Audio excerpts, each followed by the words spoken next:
जला दी और उस अग्नि के प्रकाश को छलनी में से दिखाकर कहा, बहन देखो सामने चंद्रमा निकल आया है, अब तुम ही भोजन कर लो। भाई की बात सुनकर उस कन्या ने अपनी भाभियों से भी यही बात दोहराई।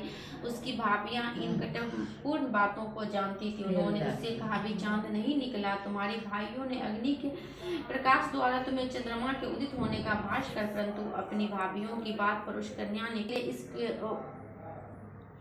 इस कृत ने गणपति भगवान अत्यधिक रुष्ट हो गए, जिसके पर उस कन्या का पति भयंकर रोग से ग्रसित हो गया। चिकित्सा आदि कराने से सभी संचित धन नष्ट हो गए एवं अत्यंत शोकाकुल होकर कष्ट भोगने लगे। कष्ट भोगने के बाद जब उसे अपने भूल का एहसास हुआ तो वह बारंबार मन में पश्चाताप करने लगे। उसने अपनी भूल के लिए गणेश जी से क्षमा याचना की और व्रत को पुनः भक्ति पूर्वक पूरा किया। उसकी आराधनाओं से गणेश जी प्रसन्न हो गए, सभी कष्टों का निवारण कर उसे धन धान्य से परिपूर्ण कर दिया। अतएव इस व्रत को प्राणी विधि पूर्वक संपन्न कर लेता है।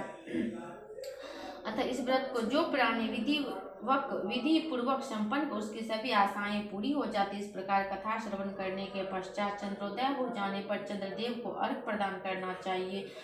अर्घ काल में ओम चंद्राय नमः मंत्र का उच्चारण भी करते रहना चाहिए। इसके अंतर 4 बार परिक्रमा कर चंद्रदेव को दंडवत करे। इतना कर लेने के पश्चात घर के वृद्ध जनों को भोजन कराकर स्वयं भोजन करे। पूजा काल में वैभव पदार्थ अर्पित किए गए निवेद आदि को ब्राह्मणों को दान कर देना चाहिए। इस प्रकार भक्ति भाव से जो लोग इस चतुर्थी व्रत को करते उनकी सभी मनोकामना पूर्ण हो जाती। विशेष सभी गणेश चतुर्थी सुचार पूजन करने का विधान है। गणेश चतुर्थी के अतिरिक्त सभी चतुर्थियों में भी नैवेद्य के रूप में लड्डू का ग्रहण करना चाहिए। गणेश जी को मोदक विशेष रूप से प्रिय है। माघ महीने के कृष्ण पक्ष चतुर्थी तिथि में लड्डू के साथ साथ तिल गुड़ मिश्रित लड्डू अर्पित करने का विशेष महत्व। पूजा में चढ़ाए गए लड्डुओं में आधा लड्डू किसी सुपात्र ब्राह्मण को दान स्वरूप वितरित कर देना चाहिए। सभी शेष लड्डुओं को प्रसाद स्वरूप बांधवों के साथ स्वयं ग्रहण करें। ऐसा करने से सब सुखों का मार्ग प्रशस्त हो जाता है। प्रेम से बोले श्री गणेश महाराज की जय।